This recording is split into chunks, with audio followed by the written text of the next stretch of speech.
que la vérité est que c'est une grande prière de mon cœur, ça fait beaucoup d'années. Et je pense que cette prière s'est concrétisée quand la sagesse de la Torah rencontre la sagesse de la physique, de la science, de la médecine. Baruch Hashem, en Israël, on a mis en place 2 écoles très bien de médecine lumière. On m'a dit de ne pas dire la médecine lumière, dire la médecine fréquence. Moi, je pense qu'il faut dire la médecine lumière, mais on va en parler aujourd'hui avec votre permission. Et je pense que grâce à M. Hassoun, Baruch Hashem, évidemment, j'aurais pas eu la chance de vous rencontrer, et aussi le maître de maison, M. Boukris, et tous ceux qui ont accepté de se réunir aujourd'hui. Je sais que dans le monde, il y a des réunions de docteurs et de rabbins, je sais. Mais le sens des réunions, il y a un sens que les rabbins doivent critiquer la médecine, ou la médecine doit critiquer les rabbins, et arriver à de certaines conclusions. J'ai eu la chance, Baruch Hashem, pendant 15 ans, d'être le shamash, le bras droit d'un grand rabbin de l'hôpital. Je ne sais pas si vous connaissez, à Bnei Brak, il y a un hôpital. Et il y a un grand rabbin de cet hôpital, il s'appelle le Rav Klein. Et j'étais 15 ans son bras droit, et on faisait des réunions de docteurs avec des rabbins. Mais c'était toujours sous le sens du débat, et non pas sous le sens de quoi? De prendre les sagesses et les rapprocher l'une des autres pour avoir une nouvelle sagesse de la prochaine génération. Et je suis sûr que, Baruch Hashem, aujourd'hui, la médecine, d'après ce que je reçois comme information du monde, que la médecine générale, ou on va dire la médecine classique qu'on connaît, aussi voit qu'il y a d'autres dimensions, d'autres diamètres qui influencent le patient. Et on ne peut pas rester tout le temps seulement dans le carré qu'on a eu l'habitude. On doit commencer à ouvrir un peu les limites pour rencontrer de nouvelles sagesses. Chez nous, à l'école, on enseigne la base de la médecine, c'est une médecine coréenne qui s'appelle Sujok. En France, pas encore assez connue, mais Bezrat Hashem. C'est un monsieur coréen, dans les années 80 à peu près, qui était un ingénieur. Et comme il n'a pas réussi dans son domaine, il est parti étudier la médecine chinoise, hindoue, etc. Et un jour, il dit que comme par hasard, mais il a eu une révélation, que dans la main, nous avons tout. Et j'ai eu la chance d'enseigner ou d'étudier avec des élèves à lui très proches. Et plus on a parlé, plus on a étudié, et plus je leur ai emmené les textes.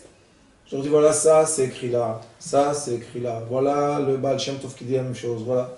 Et on a vu qu'il y a vraiment un reflet, mais tellement juste, entre ce qui est écrit dans les livres de Kabbalah, je vais expliquer c'est quoi la Kabbalah, et entre les livres de la médecine, que lui il a formé 28 façons de guérir les gens, qui ne sont pas du tout, aucun rapport avec aucune religion, c'est tout seulement de la logique simple. C'est très logique et ça nous permet à faire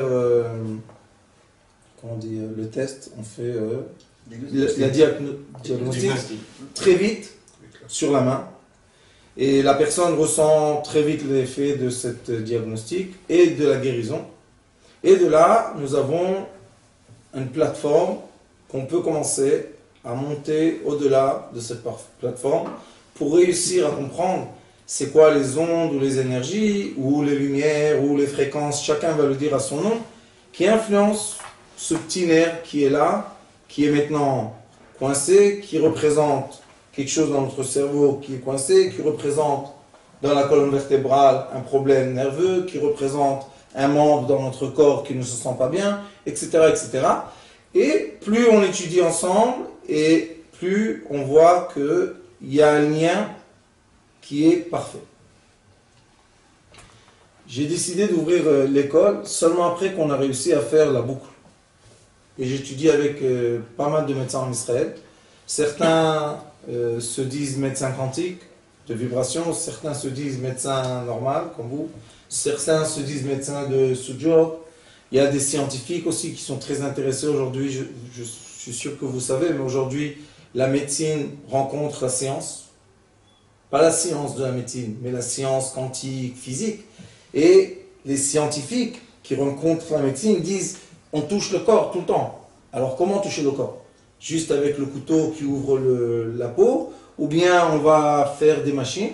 Et en Israël, Baruch Hashem au Technion, je suis sûr que vous connaissez, il y a une très grande machlaka, une très grande équipe là-bas d'enseignement, que au lieu d'étudier et d'être un médecin, ils étudient comment développer des appareils pour des médecins. Ils veulent étudier tout ce qui est, vous savez, en Israël c'est très avancé, la médecine des chirurgies des yeux, c'est tout fait avec des robots. Il n'y a pas, personne ne touche. Et plus on avance, et plus on voit que les techniques, plus on voit que la médecine quantique, plus on voit que les physiciens s'approchent de la médecine normale pour avoir le meilleur résultat pour l'être humain.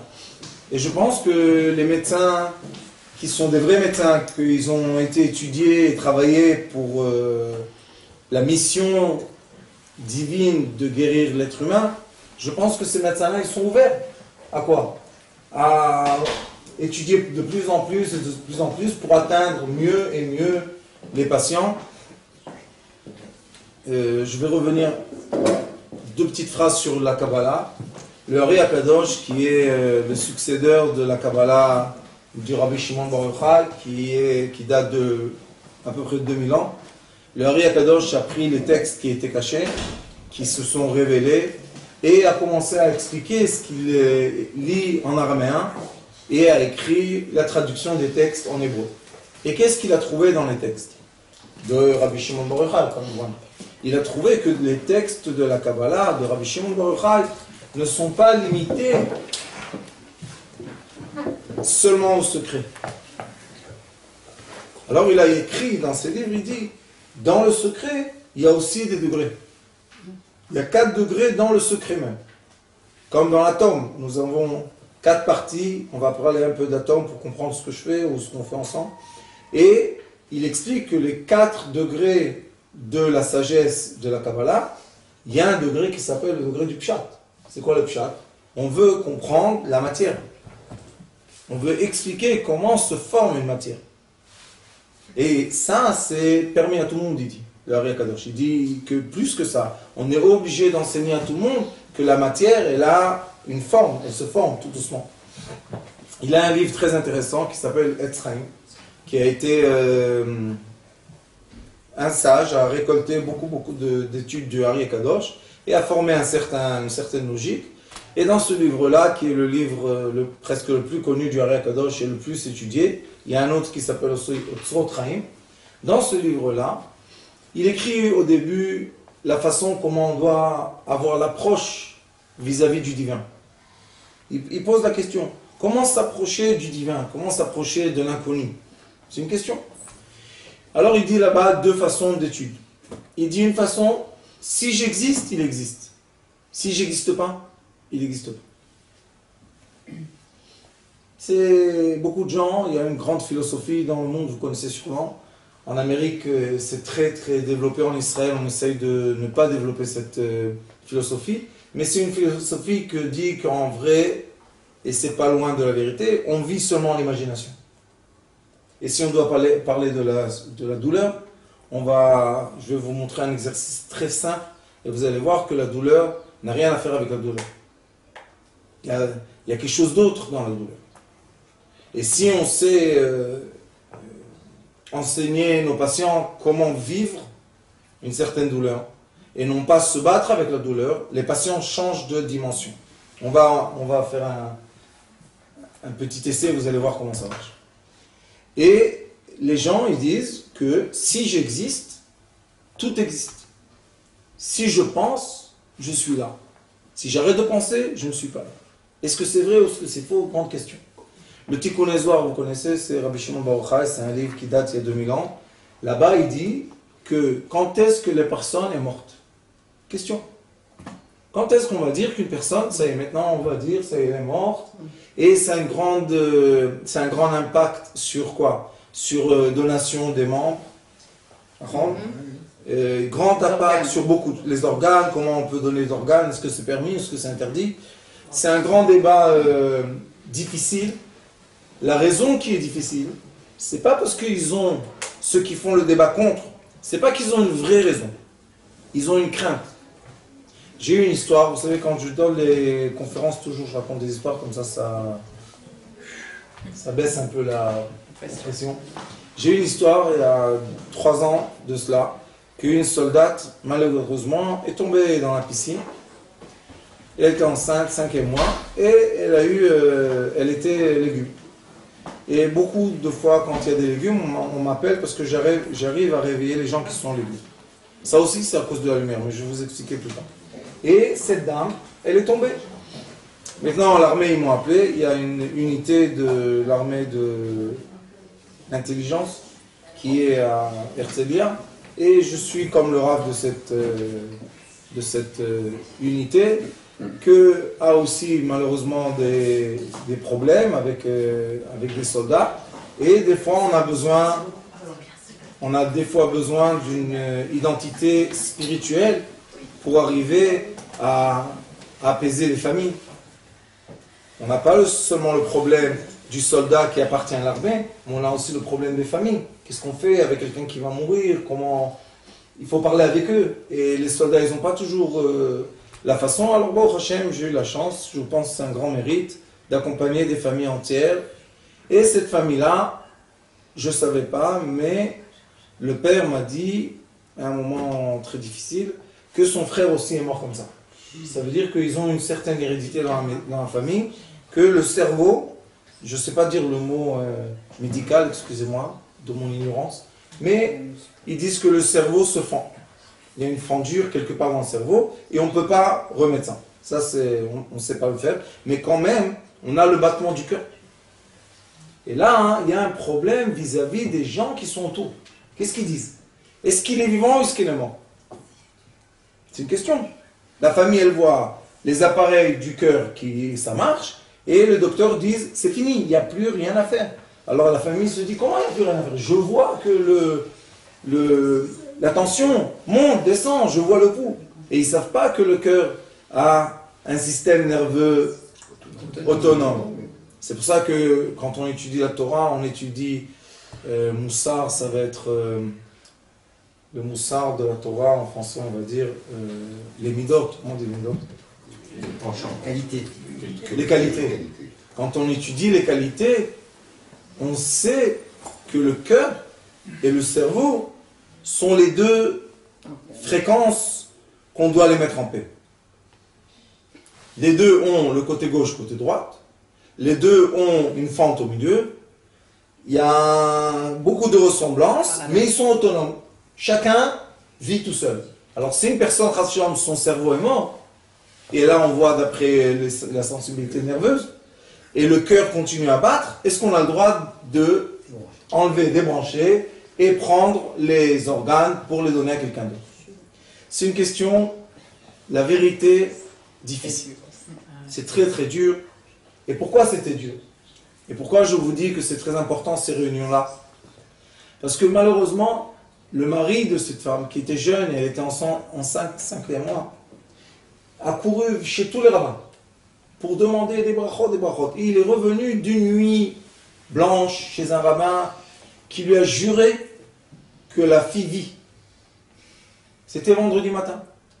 On m'appelle pour lui annoncer, ou bien plutôt pour prendre la décision, est-ce qu'on va la débrancher ou pas? Pas facile. Et d'un autre côté, lui, il arrive. Et avec tout espoir, il me dit, mais le grand rabbin, tel et tel, m'a dit que voilà, elle va vivre. Il m'a juré qu'elle va vivre. Alors, qui dit la vérité? Le petit Schneider qui est rien du tout, ou bien le grand rabbin? Problème. Et le père, et la mère, et... Vraiment, c'était très difficile. Vous savez qu'est-ce que j'ai fait? Je lui ai dit, écoute, les docteurs disent qu'elle est morte. Est-ce qu'ils veulent qu'elle meure? Quoi, c'est des sadistes. Ils veulent la mort. Et en Israël, il y a une tendance à dire que les docteurs sont heureux quand quelqu'un est mort parce qu'ils ont les organes pour les donner à des autres. Mais c'est vraiment tellement... C'est de l'ignorance de penser qu'un docteur peut vouloir tuer quelqu'un. Je leur ai dit, ah, pourquoi ils travaillent 72 heures sans dormir? Pourquoi? Pour tuer les gens? Alors, pour tuer les gens, on ne doit pas se manquer de sommeil. On peut dormir toute la journée, 2 heures, on peut les tuer. Je leur ai dit, pourquoi penser à quelqu'un qui a donné, vous savez, une personne, combien de vie? Soit 80 ans maintenant? Et combien de temps les docteurs travaillent, étudient, ne mangent pas, ne dorment pas, hein, pour être à la fin un docteur pour donner quoi? L'espoir de la vie. Alors maintenant, on va dire que c'est tous des... Je leur ai dit, il faut arrêter ce cinéma, ça marche plus. Mais j'ai eu le problème. Imaginez-vous, moi, je dois me mettre en face de ce monsieur.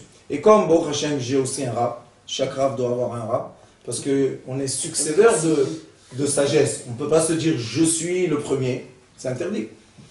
Alors, j'ai pas réussi à trouver mon rab. C'était vendredi. Et ce vendredi-là, c'était Shabbat Ratan de ma fille. Voilà, situation critique. Seule ma femme sait quel Shabbat Ratan j'ai fait. Quel Shabbat Ratan? J'ai pris une décision, que Dieu nous en préserve. J'étais assis comme ça, le jeune homme était devant moi, je lui ai dit, écoute, tu sais qu'est-ce qu'on va faire? J'ai demandé, en Israël ça s'appelle Adi, quand on veut donner les membres, les organes, ça s'appelle Adi, c'est une organisation. Et la plupart des soldats signent, qui donnent. J'ai dit, écoute, toi, tu ne peux pas signer. Le mari, j'ai dit, toi, tu ne peux pas signer. Alors ils m'ont dit, comment on va faire? Je leur ai dit, il y avait l'avocat, je leur ai dit, trouvez une solution. Que le père signe à la place du mari. Il ne peut pas signer, c'est plus que sa force. Ils ont été parler, ils sont revenus, ils m'ont dit, ça va. Oh, une chose, pourquoi?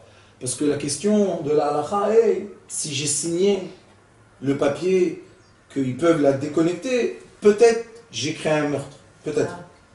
Peut-être, on ne sait pas. Alors je lui dis que tu ne rentres pas dans ça toute ta vie, parce que nous on sait qu'il y a après la vie. La vie d'après est des fois beaucoup plus difficile que le moment même, la rente de la décision. Et moi je pense long terme. Alors je lui dis, ne signe pas ce papier, parce que peut-être ton cœur, un jour, va s'exploser de ça. Bon, deuxième chose, je lui dis, écoute, normalement d'après la halakha, tu n'as pas le droit de prendre cette décision. Il faut aller chez un rav, demander la question. Et si le rav dit oui, oui. Si le rav dit non, non. Alors je lui dis, tu sais qu'est-ce qu'on va faire? Tu vas me poser la question. Je vais donner la réponse. Ton père va signer. Et comme ça, on va résoudre tous les problèmes. Et après 120 ans, tu pourras aller dormir en paix. Top. À droite, à gauche, il a accepté. J'ai pleuré beaucoup parce que c'est très très difficile. Je vous conseille jamais, mais normalement, vous êtes docteur, mais pas tous les docteurs touchent la mort et la vie. Il y a des docteurs qui touchent d'autres choses. Mais ceux qui touchent la mort et la vie, c'est difficile. Et je ne pense pas qu'on peut s'habituer à ça. C'est trop difficile.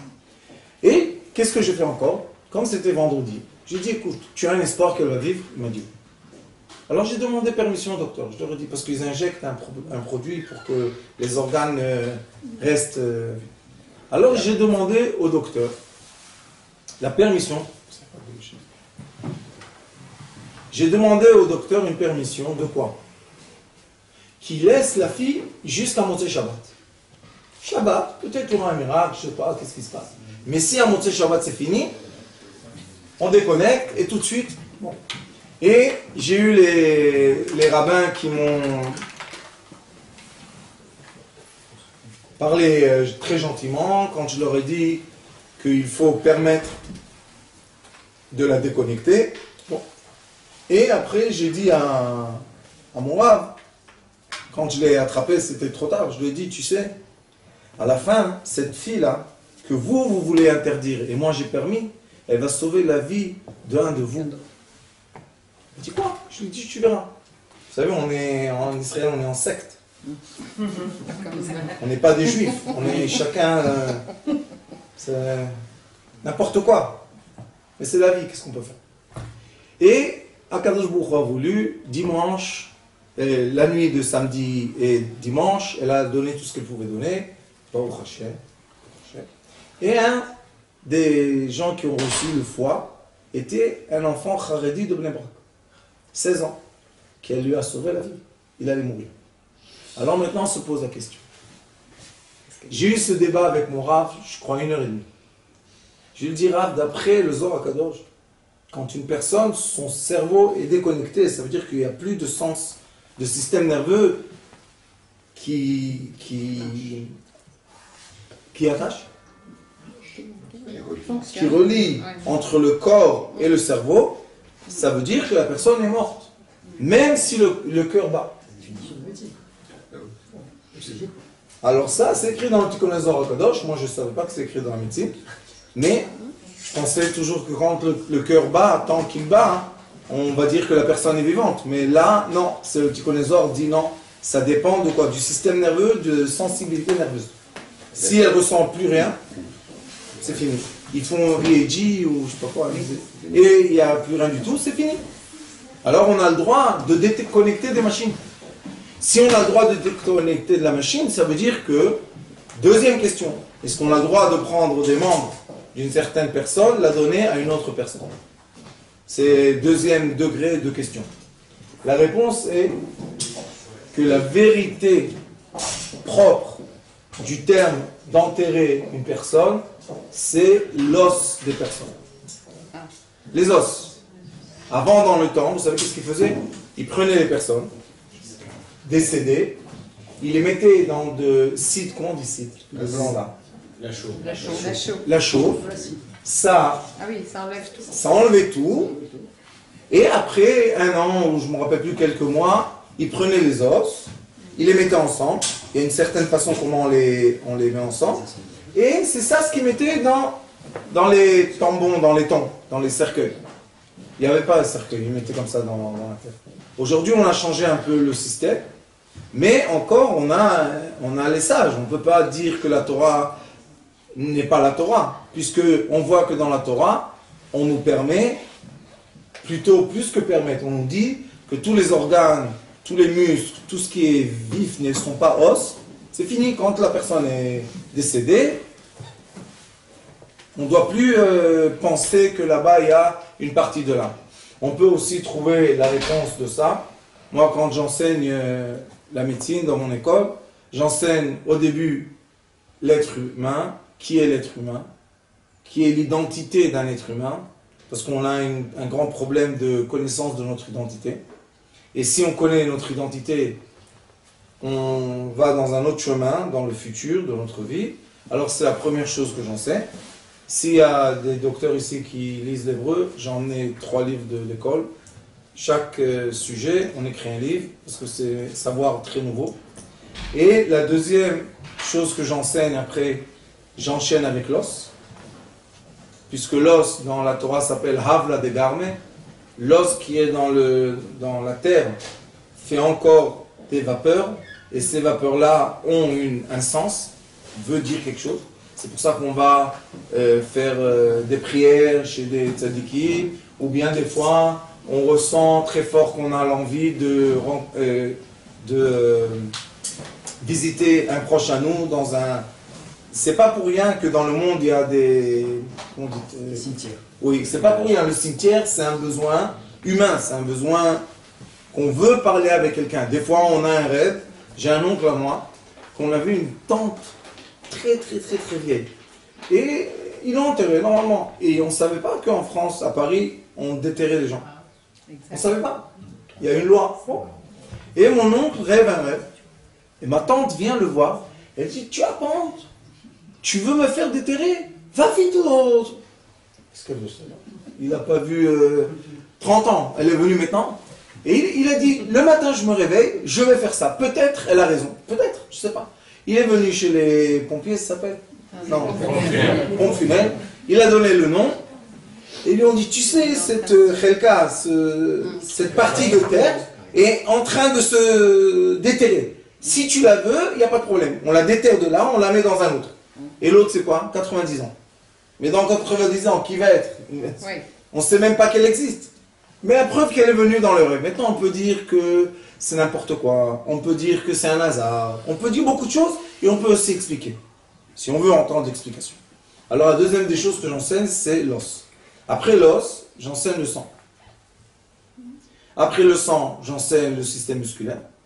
Après le système musculaire, j'enseigne le système respiratoire. Après le système digestif.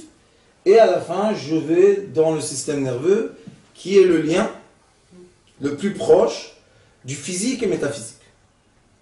Pourquoi? Le Hari Akadosh dit que dès que je suis un être, je ne suis plus quelque chose qu'on peut mesurer. Je ne peux pas dire qu'est-ce qui va se passer avec une personne, comment elle va se conduire. Je ne peux pas dire ça. Pourquoi? Parce que ça s'appelle volonté. Volonté, c'est Ratson. Ratson, c'est les lettres d'un tuyau, Tsinor. À quoi je me connecte maintenant? Pourquoi vous êtes assis comme ça, madame est assise comme ça, madame est assise les mains comme ça, et il y a seulement une personne qui parle. Pourquoi c'est comme ça? Parce que chacun de nous a son identité, sa propre identité, qui est l'identité spirituelle, qui explique beaucoup de choses, et les explications qu'on a dans l'imagination, après descendent dans le système nerveux, et chacun de nous a un certain visage, une certaine forme de ses muscles. Pourquoi quand on travaille dans le bâtiment, on a des grosses mains comme ça, et quand on commence à être un soferstam ou un peintre, on a des petits doigts tout fins? Qu'est-ce qui s'est passé?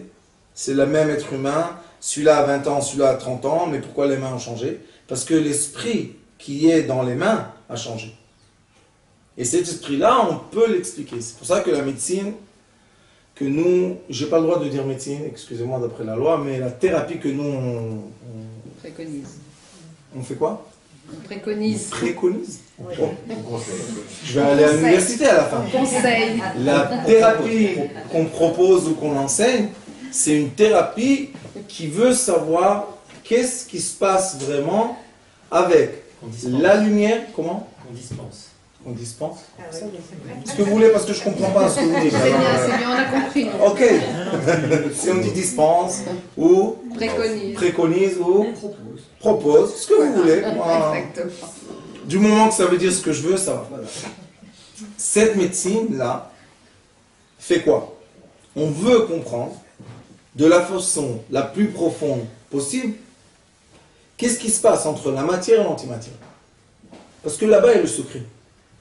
Pourquoi quand je parle avec une personne, et Rabbanit Gila est témoin de vraiment beaucoup de cas, que je parle juste avec une personne et je nettoie tout le cancer de son corps. On a beaucoup de cas comme ça. Alors les gens vont dire, ah mais Rav, tu sais, est-ce que c'est vraiment, est-ce que c'est sûr? Je leur dis c'est simple, vous allez chez son docteur, pas chez moi, et vous lui posez la question. Est-ce que jeudi elle était avec plein de trucs dans son corps, et dimanche elle n'a plus rien? Pourquoi? Est-ce possible? Est-ce possible? Oui. À vous. Question, je peux? Je vois que la plupart des dames ici la plupart de l'audience sont des femmes. Et les femmes ont une force spirituelle différente de l'homme. L'homme est plus carré, la femme, des fois, elle peut aller au-delà de ses limites. Si une maman, chas v'shalom, voit qu'il se passe quelque chose à ses enfants, elle réagit avec la même force du quotidien ou une force supplémentaire? Si ça vous intéresse, regardez YouTube, il y a des films de surnature. Et on voit les gens, les femmes, faire des choses incroyables, surnature. Elles cassent des murs, elles lèvent des voitures, elles font ce que vous voulez. Mais ils ont eu la force quand? Quand il y a eu un obstacle. À un moment. Si je veux, on peut dire adrénaline. Mais quand on fait la course, on a de l'adrénaline. Et quand on lève un poids, mais pourquoi on est limité?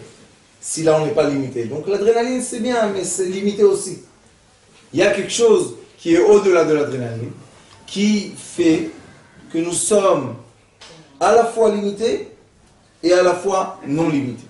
Il y a un livre très intéressant, aussi que j'enseigne beaucoup, qui s'appelle Sefer Yetzira. C'est un livre qu'on dit qui a été donné à Abraham Avinu, le patriarche, et qui explique beaucoup la matière. Ça s'appelle « Comment créer la matière ». C'est l'essentiel de ce livre. Alors il dit là-bas, est-ce qu'il y a une forme qui est limitée et non limitée à la fois? Question logique. Si tu me dis que la forme est limitée, comment elle est pas limitée? Si tu dis qu'elle n'est pas limitée, comment elle est limitée? Alors explique là-bas le Ravad. Il dit, le rond est limité, Le diamètre, là, c'est à peu près 8 cm. Mais faire le contour du rond, dire où ça commence, où est la fin d'un rond, est-ce qu'on peut dire? Il n'y a pas de fin, il n'y a pas de commencement. Donc c'est non limité. Ça veut dire que ça dépend comment je regarde l'objet. Si je regarde avec les limites, oui, c'est limité. Hein, docteur Boukris, Rav Boukris, c'est quoi? 8 cm à peu près? À peu près. Alors on peut dire, non, ça c'est un compas de 8 cm, c'est tout. Mais d'un autre côté, je lui dis, fais-moi plaisir. Le début de ça, tu peux me donner le point du début? Il n'y a pas de point de début.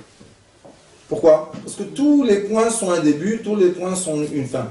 Donc, avec une autre pensée, je peux comprendre que le rond n'est pas limité. Et ça, c'est logique. La même chose avec la douleur. Regardez, le monsieur qui est là m'a l'air très sympathique. Bon. Alors, on va faire ensemble un petit exercice. Regardez. Si vous avez un, c'est bien. Elle est où, Guilla?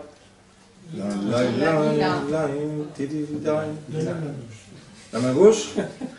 Ce que vous voulez, c'est pas important. Mais c'est plus beau la main droite. Regardez ce que je fais. Vous êtes tous d'accord qu'à la fin des doigts, on a beaucoup de nerfs, c'est très sensible. Alors si, ça s'appelle en Israël, l'attrape d'un policier. Il t'attrape comme ça, et sans faire beaucoup d'efforts. Je demande pardon. Le Cohen. Vous êtes Cohen? Quelqu'un d'autre?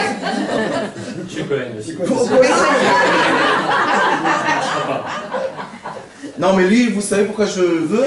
Parce que c'est un cousin qui croit rien. C'est un vrai, moi je suis moitié Ashkenaz, lui c'est un Ashkenaz. La preuve que je crois rien, je suis là. Oui. Alors, sans faire trop d'efforts, arrête d'avoir peur. Oui, juste maintenant. Il ne sait pas ce que je vais lui faire. Est-ce qu'il va avoir mal ou pas? Mais il ne veut pas. Non. Combien de personnes ici sont chirurgiens? Personne coupe les gens, personne ouvre. Oui, on ouvre les gens, d'accord? Moi je ouvre que les yeux. C'est bien. Mais vous savez que quand la personne est très angoissée et a très peur, qu'est-ce qui se passe? Le système nerveux ne permet pas. Ouvre le zoom.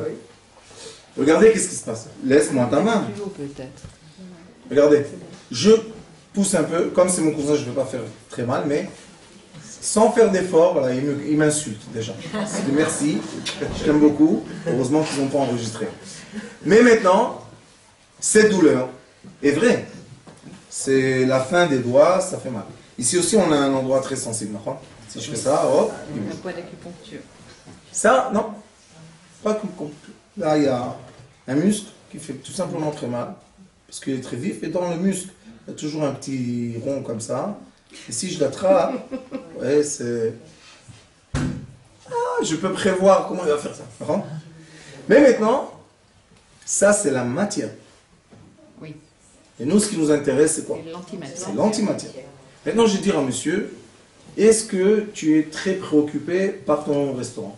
C'est beaucoup de l'hypnose. Un peu. Pourquoi l'hypnose? Ouais. J'ai rien fait encore, Rabbani. Non, mais j'ai bien compris. Qu'est-ce que vous avez compris? Faites-le. Venez, à ma place. Je suis Cohen, moi aussi. Oh non, c'est pas Écoutez, tu es préoccupé par la façon que ta femme est préoccupée? Sur le restaurant? Sur l'instant, oui. Non, sur le restaurant. Le restaurant, oui. Comme ma femme? C'est pas possible. Non, j'ai dit, est-ce que ta femme est très préoccupée? Ça te préoccupe? Ah, forcément. Forcément. Maintenant, tu vas penser à elle. Nathalie, et tu vas penser à elle. Ou bien c'est plus facile à penser à ton fils. Non, c'est plus facile, Nathalie. Alors vas-y. Et tu dois la voir dans le restaurant, sur la caisse. Des fois, elle fait aussi un peu la vaisselle, parce que quelqu'un l'énerve. On est d'accord? Et on y pense encore, et des fois elle vient tard le soir, et ça t'embête. Tu aurais voulu parler avec elle, d'accord? Et là déjà, j'appuie beaucoup plus fort que tout à l'heure. Ah, pourquoi elle ne bouge pas? Antimatière. C'est l'antimatière. Je rigole pas du tout. Non, mais c'est vrai. Je sais que c'est vrai, Romain. C'est l'antimatière. J'arrive à son intention, la détacher du corps, et que l'intention sorte des limites du corps. quand je fais ça, j'ai laissé la matière avec tout le respect de la matière. Mais est-ce que la matière, c'est le roi de l'être humain, ou bien l'antimatière est le roi de l'être humain? Qui règne? En hébreu, on dit, est-ce que le nefesh, que c'est la vitalité, ou bien l'esprit, roi? Qu'est-ce qui nous cause des changements dans notre vie? C'est l'esprit. La plupart du temps, c'est l'esprit. Combien, Todarabah? C'était pas douloureux. Très bien. Puisque c'est la pensée qui crée la matière. Oui, mais ça, ce que vous dites, madame, il faut prouver. Ça, c'est... Comment vous le prouvez? Ça a été prouvé par les physiciens quantiques que la pensée, en fait, elle crée la matière en faisant des raccourcis, mais... Il faut expliquer ce qu'on dit. Je sais que tout le monde parle de la théorie. Derrière la matière, il y a l'énergie. Et qu'est-ce qui meut l'énergie, en fait? Et c'est quoi de l'énergie, Rabbani? Je n'ai pas la définition maintenant. L'énergie... Vous êtes docteur? Je suis thérapeute. Thérapeute. Elle dit l'énergie forme la matière. Je suis d'accord avec vous. Mais la différence entre nous est-ce qu'on a l'explication dans l'atome ou pas? Parce que la particule la plus petite de l'être humain, c'est l'atome. Après on a la lumière, c'est sûr qu'on a la lumière, mais avant de comprendre qu'on a les lumières et les quarks et tous les composants de la lumière, on a l'atome. Cet atome-là, c'est lui qui doit nous donner le reflet de matière-antimatière. Parce que si on ne trouve pas l'équation dans l'atome, on ne peut plus avancer. Vous comprenez ce que je veux dire? Parce que l'atome forme la molécule, qui forme la cellule, qui forme le tissu, qui forme le membre, qui forme le tout. Alors, si on n'a pas la réponse dans l'atome, c'est un peu difficile de dire des choses, c'est abstrait. Une personne vient, me dit « Ah, vous savez ce que vous faites ?» Je dis « Qu'est-ce que je fais ?» Eh bien, vous hypnotisez les gens. Je lui dis « Peut-être, mais j'ai jamais étudié l'hypnose. » Alors, comment j'hypnotise les gens exactement? C'est naturel. Non, je pense comme ça. Je lui dis « Pourquoi tu le dis ?» Vous savez pourquoi il a dit? Parce que dès qu'il a dit que j'hypnotise les gens, il m'a mis dans une catégorie de charlatans. N'empêche qu'en France, l'hypnotisme est permis, on peut l'étudier, en Israël, interdit. Ah bon? En Israël, c'est interdit de pratiquer l'hypnose. Ah bon? Parce qu'il y a eu trop d'abus. Il y a eu trop d'abus, mais n'empêche qu'en France, je sais qu'il y a des gens qui font des formations d'hypnose. Oui, mais je vous montre comment en France c'est permis, en Israël c'est interdit. En Israël, la thérapie alternative est très très large. Il y a beaucoup de thérapeutes alternatifs. En France, c'est très difficile de recevoir un permis de thérapeute alternatif. Mais moi, vous savez, j'enseigne quelque chose, chacun fait avec ce qu'il veut. S'il est ingénieur, avocat, docteur ou maçon, il peut étudier ce que j'enseigne. Pourquoi? Parce que ça parle de la base des choses. Moi, toujours, j'ai appris chez mon rab, et c'était un yéménite. Et les Yéménites, ils ont une... Vous savez, c'est quoi les Yéménites? Oui, les gens du Yémen. Et les gens du Yémen, comme ils n'ont pas eu l'influence chrétienne sur leur religion, puisqu'il n'y avait pas là-bas les christianismes, c'est à la fin de l'Arabie Saoudite, donc l'islam était fort, mais pas le christianisme. Alors ces gens-là ont gardé le trait de pensée qui vient du premier temple. Et eux, ils n'ont pas de problème dans leur pensée, ils sont très carrés. Alors il m'a dit, tu n'as pas le droit d'appliquer quoi que ce soit sur une personne si tu ne sais pas expliquer ce que tu fais. Et ça devient difficile. Pourquoi? Parce que des fois, on donne une bracha à quelqu'un, ou on donne une bracha sur l'eau, ou sur une pierre, ou sur tout objet. Et la personne qui prend ça, elle a en elle comme un petit générateur qui commence à envoyer des ondes qui sont très très positives. Et si on n'explique pas ce qu'on a fait, on n'a pas le droit de le faire. Mais ça marche. Il dit, si ça marche et tu ne sais pas expliquer, tu n'as pas le droit de le faire. Pourquoi? Il dit, tu ne sais pas, dans l'antimatière, il y a le positif et le négatif.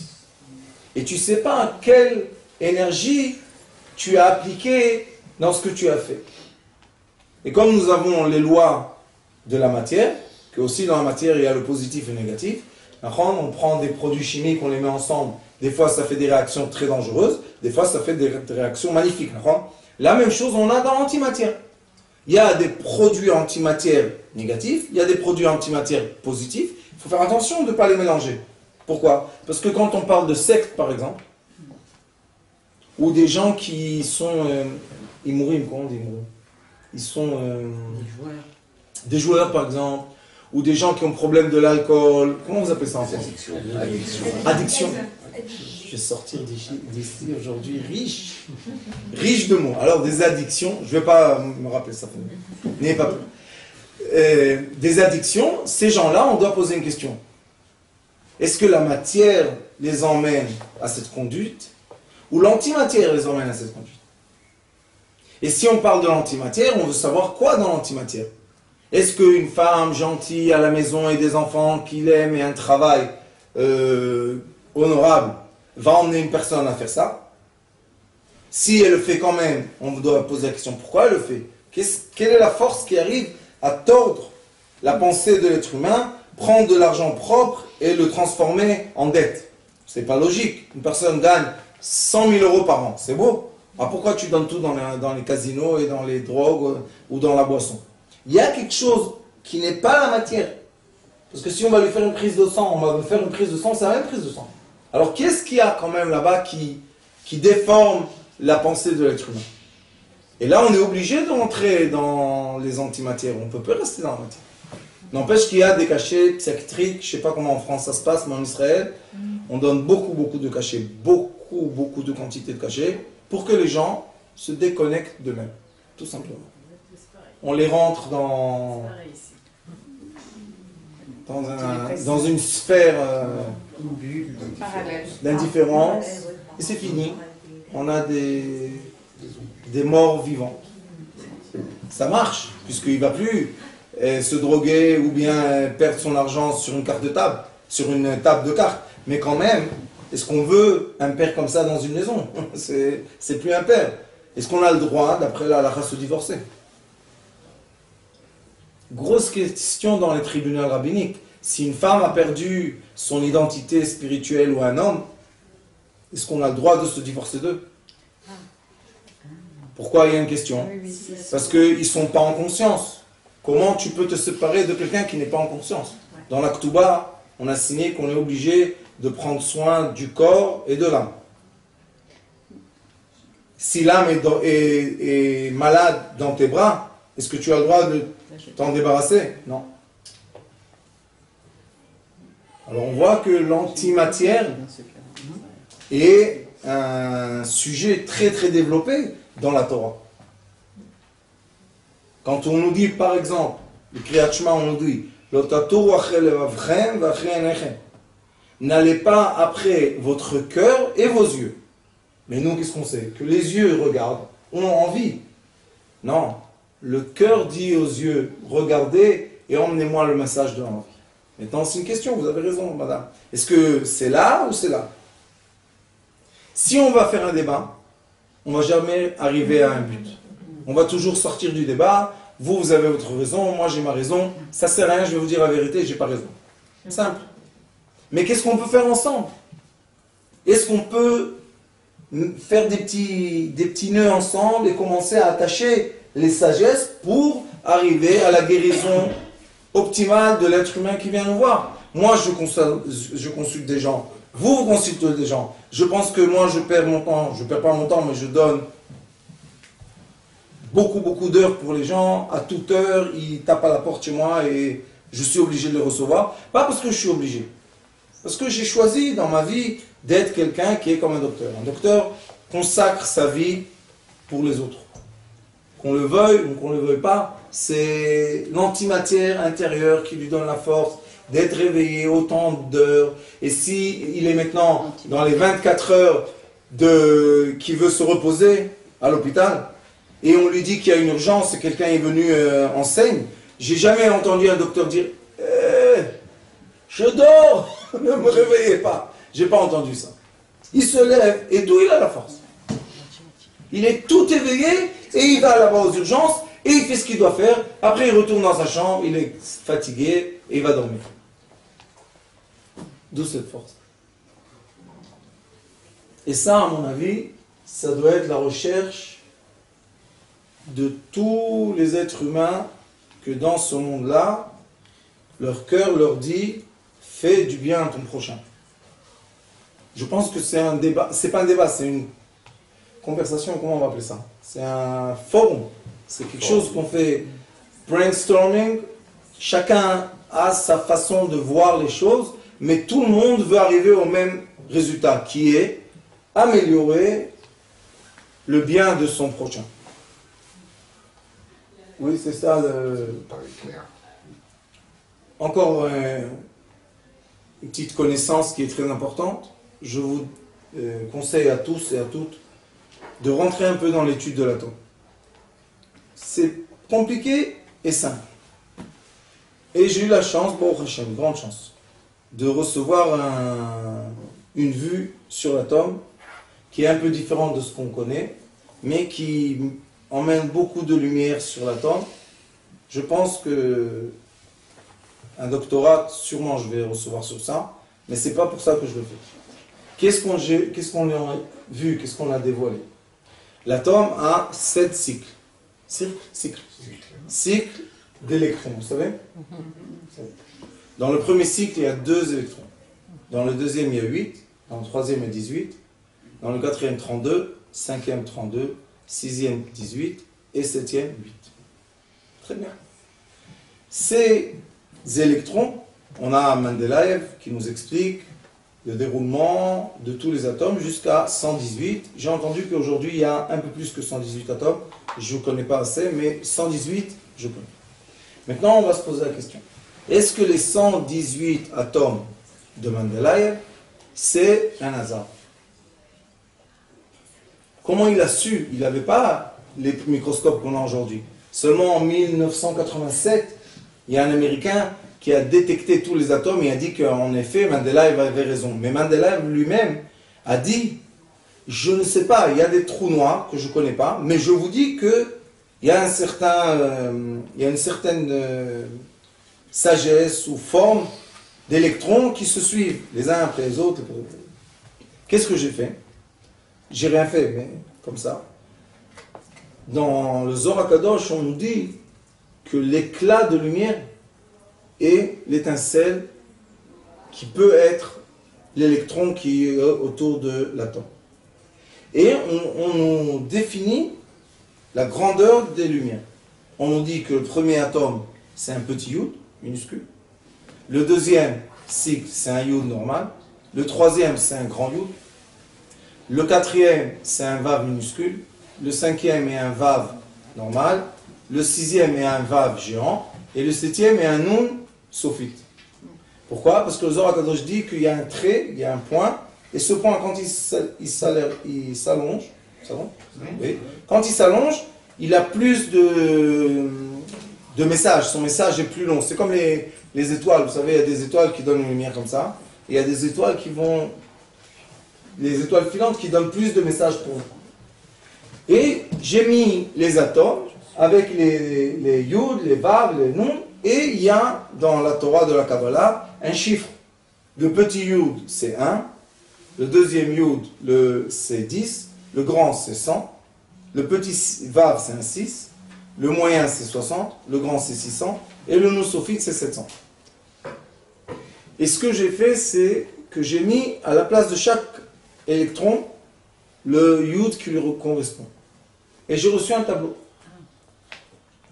Un tableau avec plein de chiffres que, comme ça, on dit alpana, comment on dit De vue. de vue.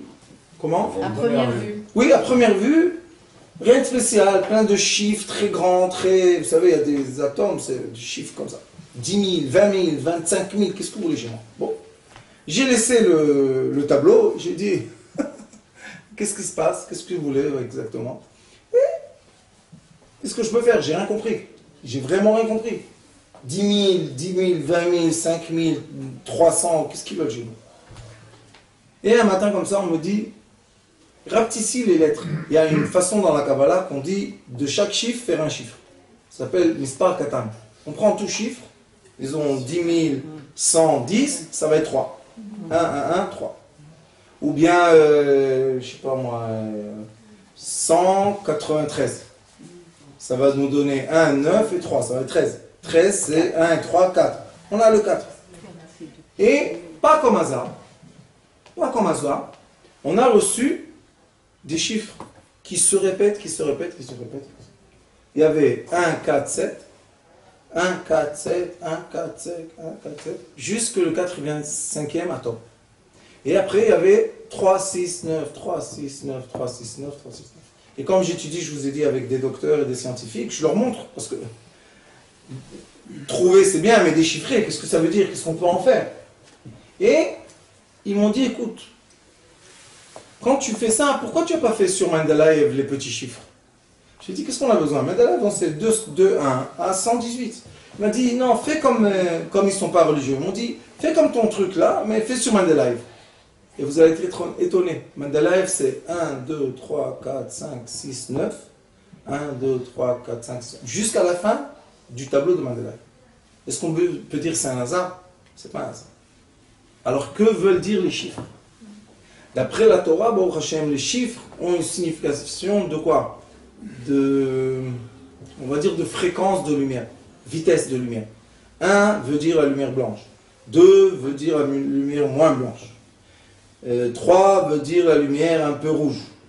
4 va dire la lumière du chesed. Après on va voir. On a les lumières et on a les vitesses. Ça veut dire que maintenant le tableau de Mendeleïev reçoit un code qui est antimatière. Pourquoi antimatière? Parce que les chiffres ou les lettres influencent la matière.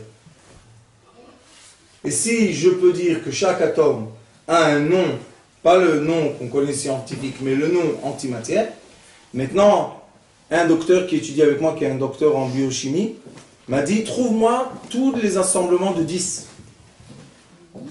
Et tous les assemblements de 10, la plupart veulent représenter l'eau, le sel, tout ce qu'on a besoin pour vivre. Alors il m'a dit, tu sais c'est quoi ce tableau? Je lui ai dit quoi? Il me dit, c'est les médicaments. Si on peut faire tous les assemblements qui donnent le 10, 10 c'est la vie entière d'une personne de 1, on dit de A à Z, de 1 à 9, et 0 c'est la fin et le commencement d'une nouvelle, un nouveau cycle antimatière d'énergie. Et c'est pour ça que, Baruch Hashem, je pense que les choses sont très intéressantes et très profondes. On peut rentrer, ça n'a pas de fin. Mais en grand, on voit que l'intention de l'être humain, ou bien l'approchement, la perception de l'être, de la réalité, change la réalité. Et on sait qu'il y a des sages qui ont dit, si tu penses, tu existes. Quand tu penses, tu fais exister. Quand je sais quelque chose, il se dévoile devant moi. Quand je ne le sais pas, il n'est pas existant. Vous savez qu'ils ont fait une étude très intéressante dans les îles où Colombo s'est venu avec les bateaux. Ils ont voulu comprendre comment les Indiens n'ont pas fait la guerre avec les Espagnols. Vous savez qu'est-ce qu'ils ont fait? Ils ont fait rentrer des gens comme ça, de tribus primitives, dans des tentes, et ils ont mis des objets. Et à la sortie, ils leur ont dit, quel objet tu as vu? Et ils ont vu seulement ce qu'ils connaissent. Un stylo, ils n'ont pas dit. Une montre, ils n'ont pas dit. Alors on leur a dit, tu as vu ou tu n'as pas vu? Il dit, qu'est-ce que j'ai vu? Il lui montre, il prend le stylo, il touche, il dit, t'as pas vu ça? C'est quoi ça? C'est un stylo, c'est écrit. J'ai pas besoin de ça. Tu sais qu'il a remis. On l'a refait passer, il n'a pas vu. Ça veut dire, et ça c'est sûr que c'est comme ça, parce que vous, avant d'étudier la médecine, et aujourd'hui en étudiant la médecine, vous n'êtes plus les êtres les mêmes. Ça veut dire que quand je sais, je vois quelque chose que les autres ne voient pas. Donc plus je vais savoir, plus je vais voir, comprendre. Et l'entier est où? Est-ce qu'il est dans le matériel qui nous entoure? Non, le matériel est là. Nous, on dévoile le matériel. Comment on le dévoile? En cultivant notre quoi? Notre savoir. C'est pour ça que je pense que nous sommes dans une belle génération, magnifique. Que quoi? Qu'on veut assembler le savoir. Et non pas continuer à se détacher les uns des autres. Ça ne sert à rien. Moi, je sais ce que je sais. Non, alors, je suis arrivé à une certaine limite. Maintenant, je veux savoir plus pour aider les gens qui viennent me voir. Alors, si je ne vais pas consulter des gens, d'autres personnes qui sont dans mon domaine, je ne vais jamais progresser. Et je pense que, Baruch Hashem, la Torah de la Kabbalah, surtout, a beaucoup de quoi contribuer pour avancer le savoir de la médecine, traditionnelle. Est-ce que vous avez des questions? Préciser ce que j'entendais par antimatière. La matière, c'est quelque chose qui est limité. Je peux mesurer une force. Maintenant, toute force dans le monde, on sait qu'il y a tout le temps un mouvement. S'il n'y a plus de mouvement, il y a la mort. Même une pierre, il y a le mouvement des atomes qui relient les particules. Sinon, ça se détruit. La question est, quand ça bouge, quand les électrons bougent d'un atome à l'autre, est-ce qu'il y a seulement le mouvement ou bien se crée une certaine énergie? Alors on sait qu'il y a ce qu'on appelle dans l'électricité, moi je viens du domaine de la physique, alors on sait qu'il y a les champs électromagnétiques par exemple. Et on sait que pour tourner un moteur, on le tourne dans le vide, vous savez. Les moteurs, c'est dans l'air, ils tournent. Les électriques, je ne parle pas des moteurs à essence, mais les moteurs électriques, ils tournent dans un vide. Pourquoi? Parce qu'il y a des champs électromagnétiques avec des aimants qui font bouger ce qui est au milieu. Pourquoi ça bouge? Parce qu'il y a une attirance qui fait que tu as des pôles qui se déplacent. Non. Ça, c'est des forces de quoi? De l'aimant. De l'aimant qui est électromagnétique. Il n'y a pas de problème. L'aimant électromagnétique, quand je veux mesurer la force qui pousse du fer autour de lui, est-ce que je peux dire qu'est-ce qu'il y a ici exactement au milieu? C'est quoi ça? C'est de la matière? Sur un point précis. Au milieu, dans l'air. Le champ. Mais si j'arrête maintenant l'aimant et j'arrête tout, qu'est-ce qu'il y a là-bas? Rien. Qu'est-ce qu'il y avait tout à l'heure? La force qui a fait tourner des turbines immenses qui nous donnent l'électricité. Oui, Rabanit, alors? Oui, mais concrètement, puisque nous sommes tous des thérapeutes, concrètement, qu'est-ce que vous nous apportez dans notre pratique? Attendez. Vous voulez arriver à la fin, on n'est pas au début. Comment on va arriver à la fin? Concrètement, je vais vous donner une réponse, Rabanit. Une vraie réponse. Plus je comprends le système matière-antimatière, parce que moi, j'enseigne pas seulement l'antimatière, ça sert à rien du tout. Si on n'a pas de base de matière, l'antimatière n'existe pas. Ça, il faut savoir. La matière crée l'antimatière. Ou bien, l'antimatière influence la matière. Et dans l'aimant, on voit que la matière de l'aimant crée le champ électromagnétique de l'aimant, que si je mets un aimant polarité inverse, il va se coller. Si je mets la même polarité, il va se séparer. Donc je vois qu'il y a une force dans le fer, dans l'aimant. Cette force est polarité nord-sud. Si la polarité est par exemple en désordre, est-ce que j'ai un aimant? Rabbanit, est-ce que j'ai un aimant quand le fer est en désordre? Vous êtes sûr de ce que vous dites? Si, tout à fait, mais je le mets sur l'autre pôle. Non, s'il y a un désordre, Rabbanit, on ne peut pas avoir un aimant. Parce que l'aimant, c'est toujours sud, nord, aligné. Alors vous savez ce qu'on fait? On prend un aimant et on passe sur la matière. J'arrange la matière tout pôle nord. Et maintenant, je prends le clou. Il devient quoi? Un aimant comme tout aimant. Il se comporte exactement la même chose. Qu'est-ce que j'ai fait? J'ai changé la matière ou l'antimatière? Les deux. La réponse est simple, c'est toujours les deux. C'est pour ça que je vous dis que l'éducation qu'on a eue jusqu'aujourd'hui, de séparer les choses pour faire la guerre qui a raison, est une éducation qui était bien jusqu'aujourd'hui. Mais aujourd'hui, ça y est, on est arrivé tous à quoi? À des limites, on sait qu'il y a quelque chose derrière cette limite. Est-ce qu'on veut tous avancer ou bien on veut rester sur place? C'est sûr que ceux qui vont vouloir avancer, c'est ceux qui vont emmener la médecine de demain matin. Ou bien la thérapie de demain matin. D'accord? Imonto, quand il a fait, vous connaissez le Imonto qui a changé la structure chimique de l'eau avec les paroles. Vous connaissez? Il y a une grande étude Imonto, ça fait beaucoup, ça fait 10 ans, plus que 10 ans. C'est un japonais qui a parlé avec de l'eau, ou bien a mis même des formes sur des bouteilles. Il a congelé l'eau, et à un certain degré, 25 je crois, minus 25 degrés, il a regardé avec un microscope très puissant, et il a vu que l'eau se forme, et se déforme. Et maintenant il a commencé à chercher pourquoi elle se forme, elle se structure comme un Magen David, elle a 16 polarités, et pourquoi elle se déforme. Qu'est-ce qui se passe? Et il a vu que la parole influence, la pensée influence. Mais on a ça écrit, vous savez, dans le Talmud. Qui a kol yafé la bessamim. Il est écrit dans le Talmud que la parole change l'odorat. Et il est écrit encore que la parole détruit le vin. On n'a pas le droit de parler à côté dans la vigne. C'est qu'il n'y a pas en vigne dans les...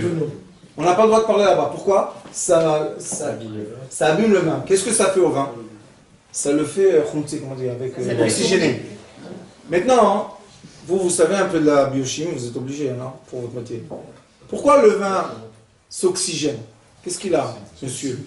Hein? Oxyde. Oui, pourquoi? Mais j'ai parlé seulement. Il y a des radicaux libres, je sais pas. On a ajouté du carbone. Oui, c'est oxygène. Pour la fermentation. En parlant, qu'est-ce que je fais? Tu respires. Je crée des vibrations. Quand je fais bouger de l'eau, qu'est-ce que je vois? L'eau prend de l'oxygène de l'air, autour d'elle. C'est pour ça qu'on c'est mieux de toujours donner de l'eau, comme avant au Maroc on donnait le thé. Les gens pensaient, ah c'est une culture ancienne, de trucs. Non, parce que ça a oxygéné l'eau. Et nous on doit boire de l'eau avec beaucoup d'oxygène. Ça nous fait du bien à notre corps. Plus on a de l'oxygène, plus on a de la lumière, plus on a de la vie. Qu'est-ce qu'on fait au vin? Comme on parle, les vibrations du son passent le bois. Alors qu'est-ce qu'elles font au vin? Vous savez, le bouche. Pour nous, c'est très petit parce que c'est nanométrique.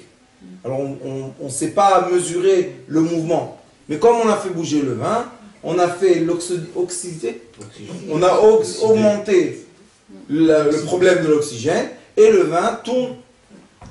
Alors on peut expliquer la matière, l'antimatière. C'est tout ce qu'on doit chercher. On doit tout le temps voir devant nous des des phénomènes. Heureusement qu'il est là, ma femme. Alors on voit des phénomènes, et à mon avis, on doit regarder les phénomènes avec les yeux de la médecine normale, les yeux de la médecine vibration, ce que vous voulez, et voir, est-ce qu'on est d'accord? Oui, on est d'accord. Si on est d'accord, maintenant, on doit utiliser les deux forces pour vraiment mettre la personne en guérison. C'est ça la réponse pour vous. Oui, c'est concret. Plus je suis capable à mesurer les vibrations qui sortent de mon corps, plus je suis précis dans la thérapie que je donne à mon patient. Mais si je ne sais pas ce que je fais, je ne sais pas expliquer au degré de l'atome ce que j'ai fait avec lui, je ne sais pas si j'ai fait bien ou mal. Si quelqu'un, vous savez, avant de mourir, il est écrit, les sages disent qu'avant qu'une personne parte, tout d'un coup elle a une force comme ça, elle guérit, elle est bien, et hop, elle meurt. Il faut l'expliquer ça. Peut-être des fois quand on guérit quelqu'un, on l'a trop monté, et hop, il va mourir. Il y a plein de choses comme ça qu'on peut penser ensemble, expliquer ensemble, et faire des travaux ensemble, chose après chose. En Israël, Baruch Hashem, déjà ça marche. J'ai quelques docteurs, ils regardent ce que je fais, ils sont très critiquants. Ils me critiquent beaucoup, je suis très content. Je leur dis, plus vous me critiquez, plus je dois être juste. Parce que des fois on dit le Rav, on dirait que c'est un mot qui doit envoyer les gens dans une sphère qui n'existe pas. Si le Rav dit, je comprends ce qui se passe, alors donne la preuve. Comme je vous ai dit que j'ai reçu l'enseignement de mon Rav. Mon Rav m'a dit, si tu n'expliques expliques pas, tu n'as pas le droit d'en parler. Et maintenant, comme j'aime beaucoup tout ça, et quand j'aime beaucoup quelque chose, j'aime beaucoup faire action. Et comme j'ai autour de moi beaucoup de gens très gentils qui m'aident beaucoup, parce que moi je suis plus capable de rien, alors j'ai fait une radio sur internet, hébreu-français, que cette radio ne parle pas de religion. Il y a beaucoup de gens qui veulent faire des radios. Oh, Jules, venez, venez, j'arrête. Pour vous, j'arrête. Venez, venez. Vous n'avez pas le... Ben dis donc, hein.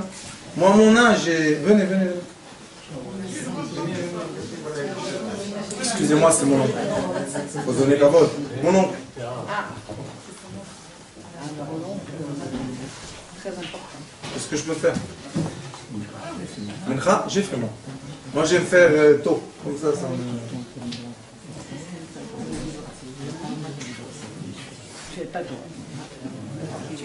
Venez, venez. Tu n'es pas bon. Surtout avec les chefs. Monsieur Jules Blanc. Allez-y un peu. Il a la Légion d'honneur. Et toi, il faut se lever, non? C'est un peu de ce qu'on peut faire. Les partisans ont lutté contre les nazis. Non, pas de bisous. Comme ça, on marche. Bouge pas. Ça va? Toi, tu vas être en forme. Moi, ça y est. Je suis vieux, moi, ça y est. Toi, tu es jeune. Alors, qu'est-ce que j'ai fait? On a créé une radio qui est sur Internet, qui s'appelle Sitrei Chaim. Sitrei Chaim en hébreu veut dire les secrets de la vie. Et cette radio-là, ce qui l'intéresse, c'est pas la religion, parce qu'il y a assez de radios religieuses pour vous dire. Moi, ce qui m'intéresse, c'est le bien-être de l'être humain.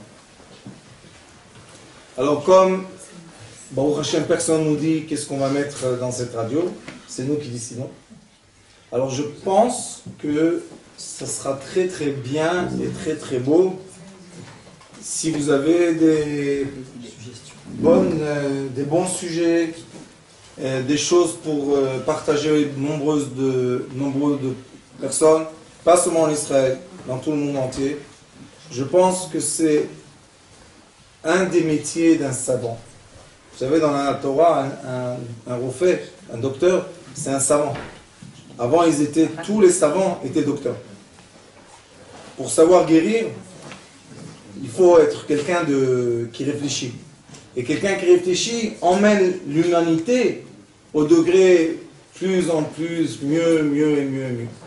Alors je pense que c'est une bonne chose, non? Alors vous pouvez faire sur votre iPhone, et vous pouvez entendre pour l'instant beaucoup de musique, et un peu de cours à moi. Et tout doucement, on va mettre en place de plus en plus de tochen, comment on dit tochen? Programmes qui vont être des programmes intéressants sur ce sujet. Je ne parle pas d'autres sujets parce qu'il y a plein de choses intéressantes dans le monde.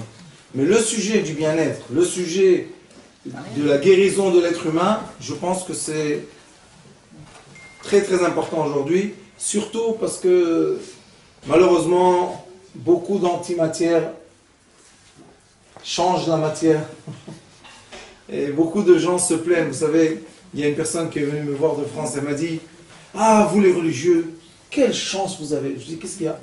Il m'a dit « Shabbat, Shabbat, Shabbat. » Qu'est-ce que tu veux chez Shabbat? Il m'a dit « Tu sais, moi, je suis dans la cuisine, ma femme elle est dans le salle à manger, et mon fils est dans la chambre, et on n'arrête pas de s'envoyer des textos. Mais quand est-ce qu'on va se parler ?» Il me dit « Vous avez Shabbat, interdit de textos, on est obligé de parler. » Je lui ai dit « Ben, décide un jour, et fais Shabbat. » Alors on voit que la matière commence à emmener les gens à l'antimatière. Et l'antimatière doit être là pour les accueillir avec le nouveau niveau de conscience. Oui, comme ça. Conscience. Vous avez encore deux questions? Ou j'ai rien compris, ou j'ai rien compris. Est-ce que je peux vous dire une chose grave? Ah oui. Docteur n'a rien à voir avec la médecine. Docteur, c'est le résultat diplôme qui est le diplôme de doctorant. Et vous pouvez être docteur dans tout un tas de métiers sans être un bienfaiteur de l'humanité. Voilà. Il n'y a pas de relation entre docteur, c'est un diplôme. Un grade. Et tous ceux qui sont là, la plupart sont médecins. Voilà, ils peuvent être docteurs, ils sont même sûrement docteurs. Mais ils sont docteurs parce qu'ils ont passé des diplômes de docteur. Juste Oui, les Kohanim, bravo. pour un tout petit exemple, comment ça peut nous servir dans notre pratique à nous? Je vous dis. Par exemple, je touche le pouls. D'accord? Je laisse la main, je touche le pouls. Maintenant, le pouls,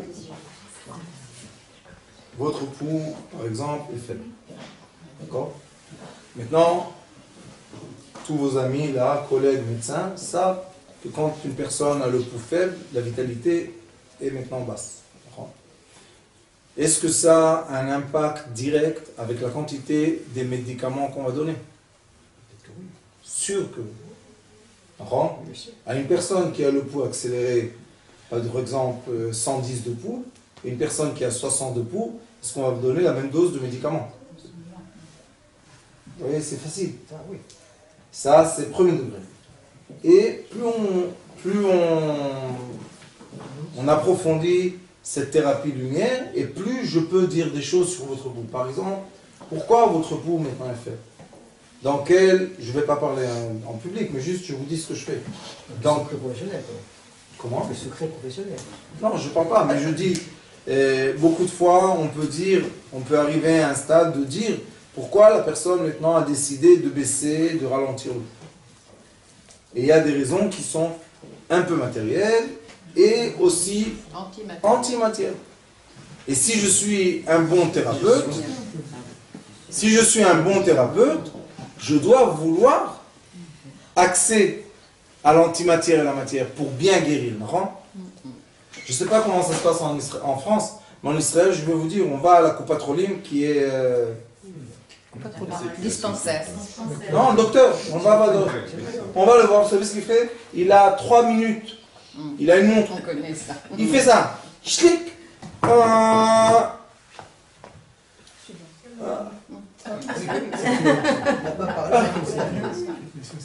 et il lève la tête, il te dit, ah c'est toi, je croyais que c'était quelqu'un d'autre, excuse-moi, je t'ai donné le cachet, appelle l'autre. Et en 2009, vous savez qu'est-ce qu'ils ont dit? Qu'au Coupatrolim, ils donnent 60% des cachets qui sont inutiles. du... Ça veut dire une chose pas facile. Ou 60% des gens imaginent qu'ils sont malades, ou 60% des fois, on ne sait pas quoi faire. Pourquoi on ne sait pas? C'est pas que je ne sais pas. On ne me donne pas le temps de consulter la personne. Ça n'existe plus en Israël. Tu montes sur le lit, on te fait ça. Il n'y a plus de temps. Assieds-toi, donne-moi ta carte. Tac, tac, tac, tac. Qu'est-ce que tu as reçu? Ils ont la liste. Ça c'est bon pour ça, ça c'est bon pour ça, ça c'est bon pour ça. Hop, Mirjam va prendre des cachets. C'est bien. C'est bien. Je ne dis pas que c'est pas bien. Mais maintenant, je vais vous donner encore un exemple. La médecine chinoise qui commence par prendre les pouls, justement. Ça, la science des pouls, j'ai emmené dans un des livres ici, c'est une science de Kabbalah très profonde. Et dans la science des pouls, ce qu'on fait, c'est on veut voir quel est l'état de quoi? Du battement des organes. Pas seulement le cœur. On a 6 organes, on a les battements de tous les organes. Et comme on voit que ce n'est pas synchronisé, on voit dans quel pouls il y a le problème qui dérègle tous les autres. C'est comme, vous savez, le corps humain, nous on le regarde comme une grande montre suisse, immense, avec plein de petits trous. C'est vrai que vous pouvez prendre une roue, l'enlever, et la montre va continuer à bouger.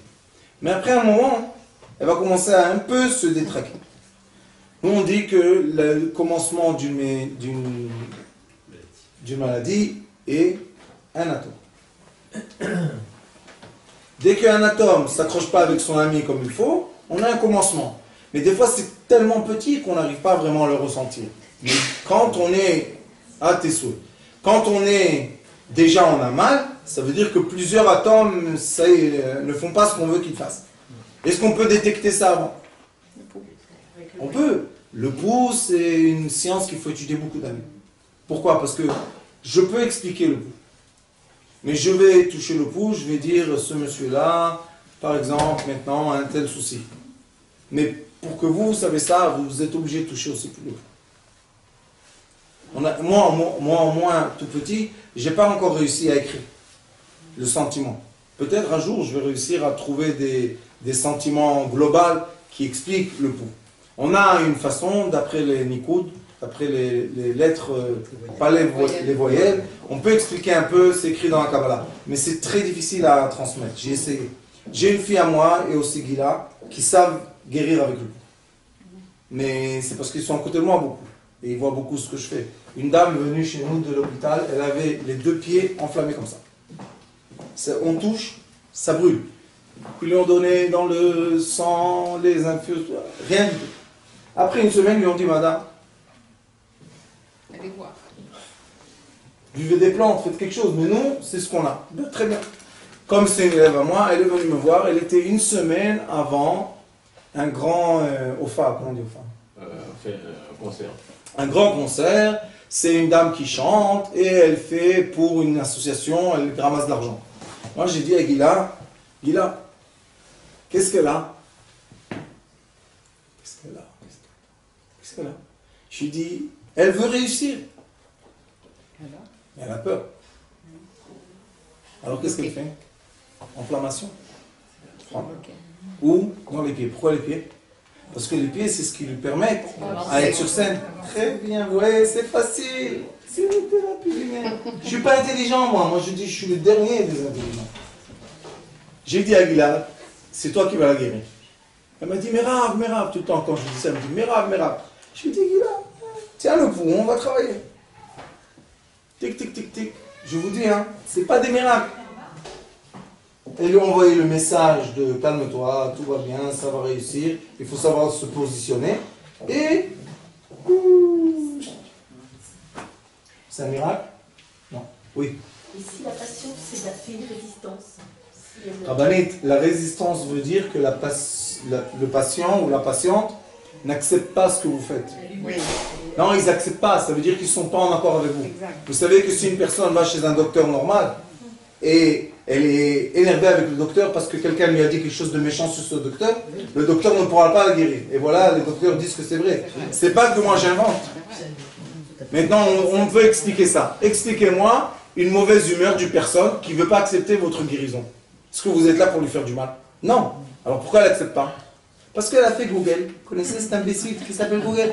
Il est très intelligent, mais à la fois très bête. Pourquoi? Parce qu'il n'a aucun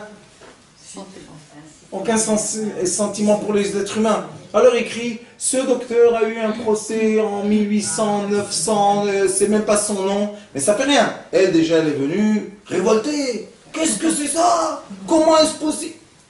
C'est le chirurgien qui doit couper ton corps. Est-ce que quand tu as cherché Google, tu as vraiment bien tapé le nom? Est-ce que tu as vu la date? Pourquoi tu ne pouvais pas voir? Pourquoi tu ne pouvais pas comprendre? Parce que tu étais malade. Qu'est-ce que tu avais? Tu souffrais. La souffrance fait quoi? Dérange la pensée, le déroulement de la pensée. La souffrance dérange le déroulement de la pensée. Une personne qui est en souffrance, je vous ai montré tout à l'heure, petite souffrance, tac, tac. Bonne pensée, grande souffrance, tout va bien. Une fois, il y a beaucoup d'années, j'ai dû faire entrer une petite fille de 6 ans, une opération très compliquée du cerveau. Malheureusement, elle était orpheline, vivante, vous savez c'est quoi? C'est des orphelins qui ont les parents, mais les parents sont pas là. Et c'était très difficile pour moi, j'étais encore... Maintenant je suis jeune, j'étais encore plus jeune. Mais quand même, Baruch Hashem, je l'ai fait rentrer dans un calme, dans une vibration de calme. Elle s'est couchée comme ça. Et au milieu de l'opération, elle ouvre les yeux, elle dit au docteur, tu sais, le Rav, il a dit que tout va bien. Et elle ferme les yeux. Au lieu de 6 heures d'opération, 1 heure et demie. Il est sorti, le docteur, il a dit, où il est Rav Schneider? Où il est celui-là, je veux le voir. Qu'est-ce que j'ai fait maintenant? Je me suis dit, qu'est-ce qu'il y a celui-là? Il me dit, dis-moi, qu'est-ce que tu lui as fait? Je dis, pourquoi? Il m'a dit, elle était tendre. Je rentrais les appareils, il rentrait tout seul. Son corps était complètement en accord avec moi. Il était tellement heureux, et Baruch Hashem l'a guéri complètement. Mais des fois, les parents pleurent, et les grands-mères, et ils lui mettent des poules sur eux, et des gorgées, et l'enfant il est complètement terrorisé. On rentre, ça ne marche pas. Pourquoi ça ne marche pas? Est-ce que le docteur ne sait pas son travail? Il a fait 10 000 fois cette opération. Parce que le corps humain n'est pas en accord. Et ça, c'est une grande partie de la guérison.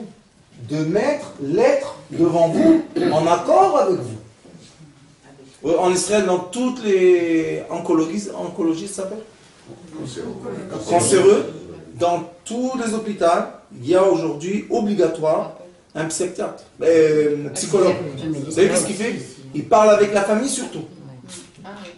Que même si la personne doit chas shalom partir, il y a une façon de partir. Il y a partir en peur et il y a partir en douceur. Ça aussi c'est une guérison. De donner à la personne l'option de sortir de ce monde avec douceur et non pas avec choc électrique. Alors la thérapie lumière ou la thérapie des fréquences est très importante, je pense, pour compléter, je précise, pour compléter la thérapie traditionnelle. Et maintenant, comme je n'ai pas parlé assez, on va donner la parole à Dr Hasson, qui est le fondateur de cette expression d'amour entre les deux sagesses. Merci Rav. Mais alors, c'était absolument pas prévu ni que je prenne la parole, ni que j'ai l'honneur d'être assis à côté du Rav. Mais je vais me faire l'avocat du diable. Si on est tous là, c'est qu'on a un attrait particulier pour ce que la Torah, la Kabbale peut nous enseigner et dans une relation avec notre métier, qu'on soit thérapeute, médecin, etc. Maintenant, j'ai une question.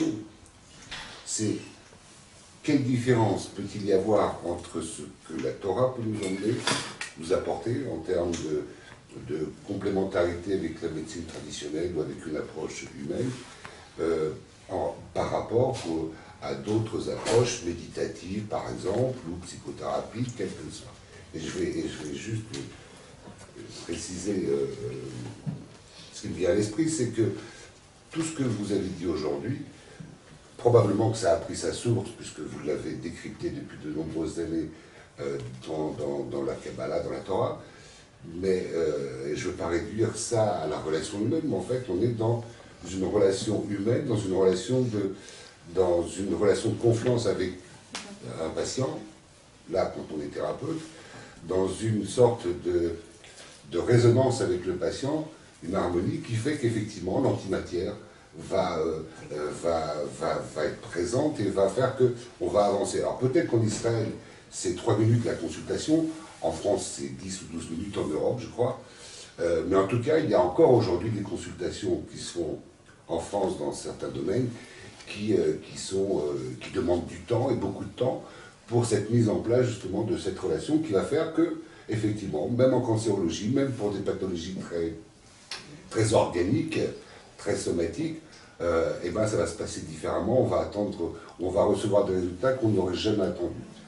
Ça, c'est une chose, mais en même temps, c'est toute la question, et là, il y a encore un grand débat, on n'arrête pas d'en parler depuis des décennies, de ce qu'on va appeler la psychosomatique, de la relation du corps, de l'esprit, qui est complètement liée. Mais on a beau le dire, c'est pas pour autant que les médecins et les thérapeutes s'en occupent. Et c'est ça qui va faire toute la différence. Tant qu'il n'y a pas cette relation très singulière entre un patient et son médecin, eh ben, on n'avancera pas de la façon dont on aura envie d'avancer. Donc en fait, ma question c'est ça. Hormis le fait qu'on a tous probablement effectivement un intérêt immense de savoir que la source ou des sources de cette approche-là est dans la Kabbalah, qu'est-ce que ça va nous apporter en plus de ceux qui font un travail, qui ne sont pas juifs d'ailleurs, et qui n'ont jamais étudié la Kabbalah. Donc c'est quelque chose qui se rejoignent. Je ne pense pas du tout que ça a une relation avec le judaïsme. Aucun rapport. Ça a une relation avec l'existence. J'ai pas vu dans les livres qu'il est écrit « J'ai créé le juif » J'ai vu qu'il est écrit, j'ai créé l'être humain. Alors c'est très très beau et très gentil de se dire nous sommes le peuple élu, etc. Mais il est écrit ça veut dire que le rôle d'être élu est pour donner du savoir.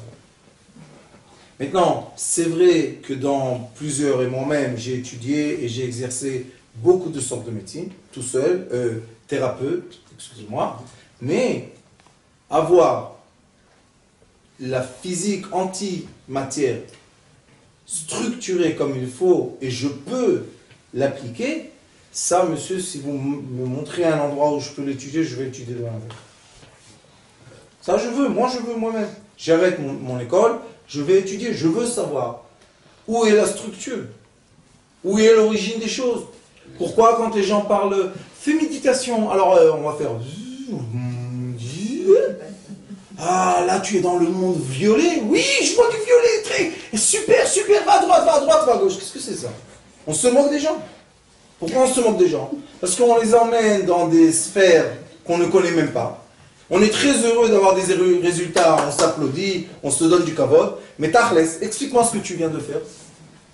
Vous savez qu'en Israël, il y a, je ne sais pas comment ça se passe en France, mais on peut mesurer les champs électromagnétiques du cerveau. Très intéressant. J'ai été dans plusieurs endroits. Je leur ai demandé, écoutez, mettez-moi les appareils, je vais faire un cycle de vie, je meurs devant vous et je revis. Vous savez qu'est-ce qu'ils m'ont dit? Le monsieur, qu'est-ce que vous venez faire ici? Nous, on fait des tests, est-ce que tu es surdoué ou est-ce que tu es pas doué? Est-ce que tu es, je sais pas quoi? Je leur ai dit, si vous avez un appareil qui peut mesurer ce qui se passe, eh bien, appliquez l'appareil. Non, ça non. Alors, vous savez ce que je dois faire? Je dois maintenant former un élève à moi, acheter les appareils, pour qu'on ait soi-même l'autorisation de quoi? De mesurer l'antimatière. C'est pas de la rigolade. Si tu sais quelque chose, pourquoi tu ne partages pas? Parce que tu ne sais pas, c'est tout. Alors vous me posez la question, qu'est-ce que je donne de plus? Je donne rien de plus. Il y a une structure, que cette structure-là, vous savez, dans tous les livres que j'en mets, il n'y a rien que des références. Qui je suis, moi? Je ne suis rien du tout. Mais en étudiant avec une perspective médecine, Baruch Hashem, on peut comprendre les textes au moins. Tous mes livres, c'est rien que des textes. J'explique, tu vois, quand il a dit ce mot-là, qu'est-ce qu'il voulait dire? Il voulait dire ça. Ah, relie avec ça, relie avec ça, relie avec ça. Et quand on fait les connexions comme il faut, on donne de la vie aux gens. Ce livre-là, Rav, explique l'atome, le déroulement de l'atome, tout le système nerveux, tous les sens de l'être humain. Vous savez jusqu'à quoi? Jusqu'à la relation intime entre un homme et une femme. Est-ce que c'est important? Hein? Alors les gens peuvent me dire tu es thérapeute, je sais pas quoi, mais je leur dis à la fin, si tu souris pas à ta femme le matin, dans 2 semaines tu vas être malade.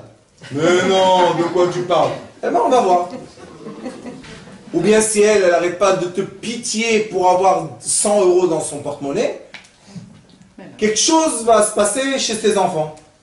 Mais quel est le rapport? Eh bien le rapport est que tes enfants sont le fruit de 2 personnes. Et il faut faire attention. Est-ce que c'est important ou pas? Très important. Alors c'est pour ça que j'ai dit tout à l'heure, monsieur. Maintenant, je vous ai donné juste pour goûter, parce que c'est prétentieux de dire qu'on peut tout expliquer en 2 heures de conférence. Mais je vous dis juste, il y a Baruch Hashem. Bémet, je vous dis, dans l'étude de la juive, dans le Talmud, dans le Zohar, il y a des révélations que si on a le savoir matériel, on peut comprendre le message antimatière. Vous comprenez ce qui est beau? C'est ça ce qui est beau.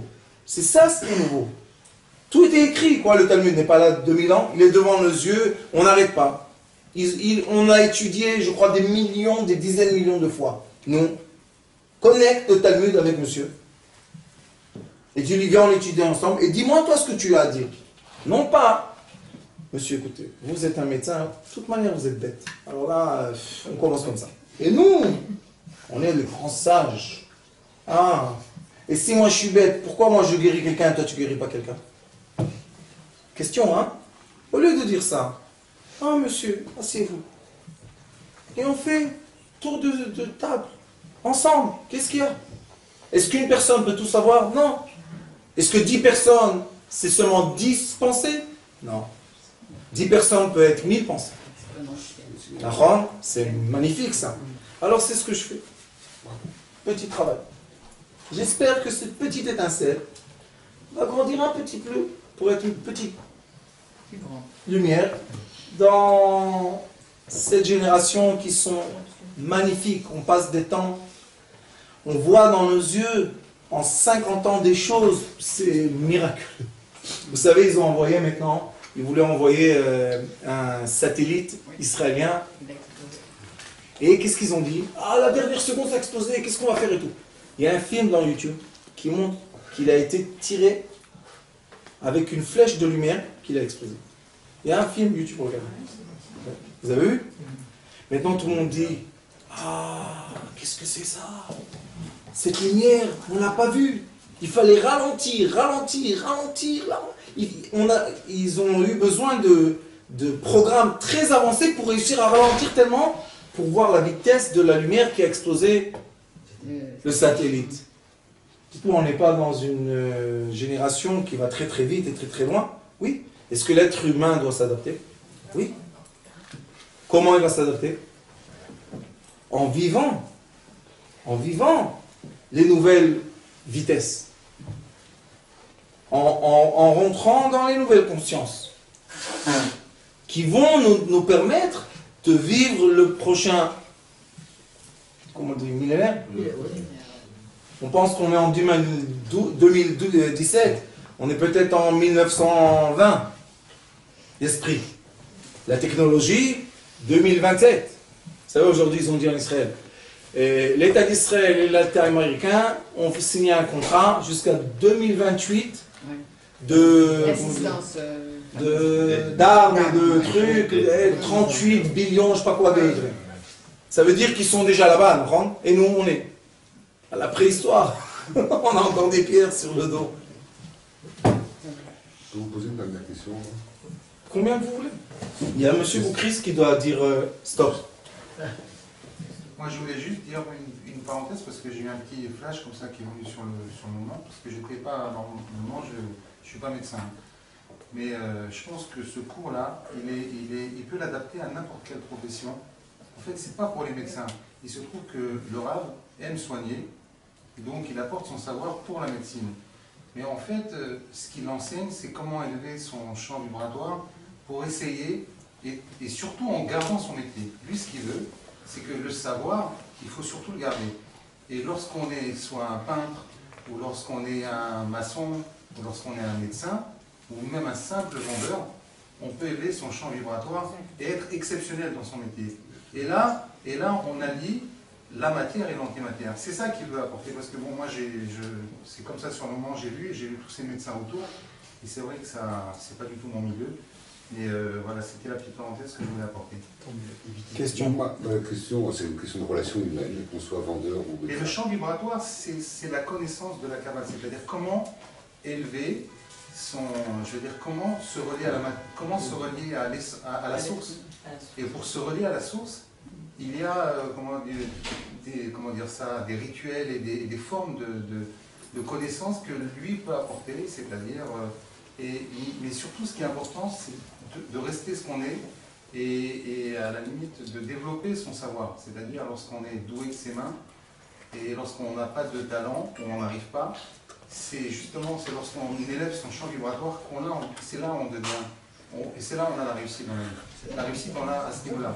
On peut être un bon médecin parce que justement, on est au-dessus, on arrive à être lié à la source.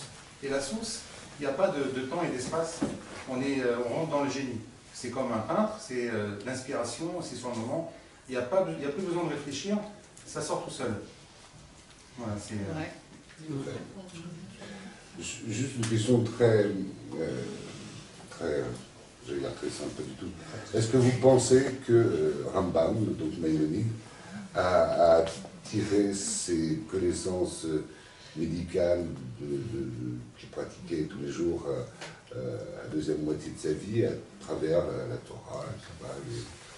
D'après les livres du Maimonides, il se base tout sur des phrases, sur des psukim, tout est basé comme ça. Alors c'est ça. Si on connaît la Mishnah, on connaît le Talmud. Si on connaît le Talmud, on connaît la halakha. Est-ce que la halakha est là pour nous dire déforme-toi, ou la halakha est là pour nous dire forme-toi, évolue? C'est ça les questions. Mais bien sûr que le Maïmonide, il écrit lui-même dans les livres qu'on connaît, toujours des récitations de ce prophète, tel prophète, etc. et ça. Pourquoi ceux qui étaient avant lui n'ont pas expliqué? Exactement ce que dit M. Boukris, c'est qu'il a eu l'évaluation qui lui a permis de voir les choses d'une autre façon.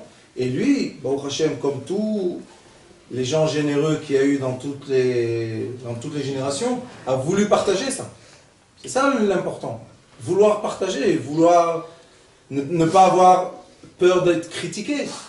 Parce que la critique, c'est pas quelque chose de méchant. La critique, c'est quoi? C'est de dire à quelqu'un, j'ai compris jusque-là, mais de là, c'est pas, il n'y a pas l'explication. Alors, égale-toi, égalise, non, aiguise-toi. Comment vous faites avec le crayon? Oui. Aiguise. Taille-toi, sois plus pointu, sois juste, de plus en plus juste. Et dès que tu deviens de plus en plus juste, tu dois être heureux. Tu as eu plus de connaissances. C'est tout? C'est passionnant, oui. C'est passionnant. Mais c'est pratique. Oui, complètement. C'est le plus important. Alors la confiance et la peur dans l'antimatière. Il y a le sens. Justement. Il y a le sens rabbinique. Il y a le sens de l'électron. C'est quoi le sens? La rotation. Il va dans 4 orbites, mais la question est comment il se... Le spin. Oui, mais le spin... Il s'oriente. On a 2 spins. On a le spin des électrons et on a le spin des neutrons. Le spin fait qu'il y a un champ électromagnétique qui attire les électrons. De quelle façon il les attire? Il faut voir ça quand on étudie les atomes, il faut le voir. Et on voit que des fois, la couleur change. Vous connaissez, quand on était petit, on achetait toujours colonie de vacances, des pierres qui changeaient de couleur avec la température. Avec la chaleur. Pensez-vous tout seul, comment ça se passe? Comment ça change de couleur? C'est quoi la couleur? Une vibration. La chaleur augmente la vibration, c'est pour ça qu'on avait des couleurs rose, jaune, et le froid ralentit la vitesse. On avait des couleurs violet, vert et bleu, et on peut expliquer là. Dans notre corps, il se comporte exactement la même chose. C'est pas quelque chose qui n'existe pas. Alors si on comprend la physique, on peut comprendre bien.